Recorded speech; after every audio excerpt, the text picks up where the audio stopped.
ကဲကျွန်တော်အခုရောက်နေတာတော့ပြည်သူ့ရေပြင်ဖြစ်ပါတယ်။ဘာတွေစီးမလဲဘယ်တွေသွားမလဲဘာတွေစားမလဲဘယ်သူတွေပါလဲလိုက်ကြည့်လိုက်အောင်နော်။ကဲသူတို့ညတော့ကျွန်တော်ညီမလေးတစ်ယောက်ဖြစ်ပါတယ်။ကဲဒူအောင်နော် let's go ဝင်လာ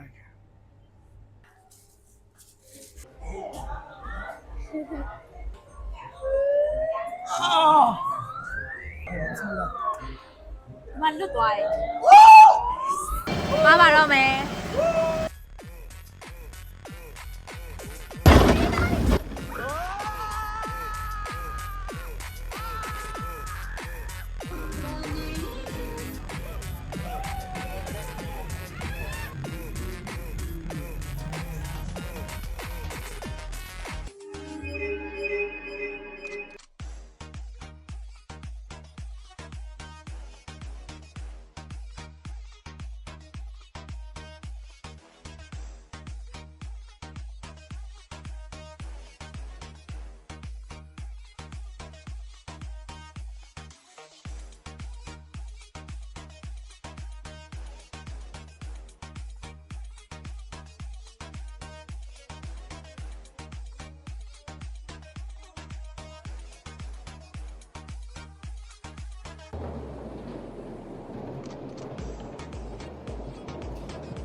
ကဲတွားလို့လည်းပြီးပြီဆိုတော့စားမယ်ဆိုတော့ဆိုင်လေးယူလိုက်မယ်နော်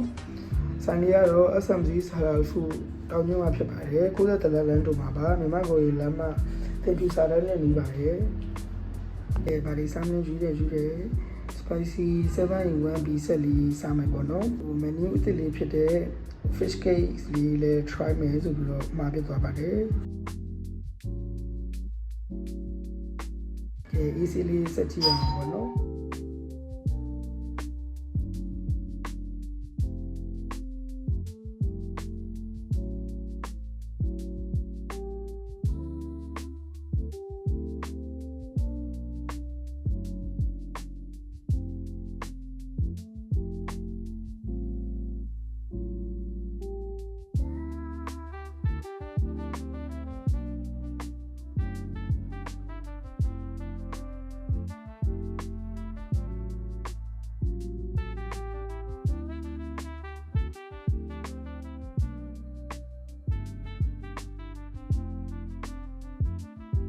review ပြရမယ်ဆိုရင်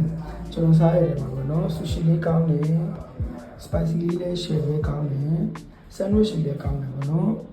အဆင်ပြေပါတယ်စားရတယ်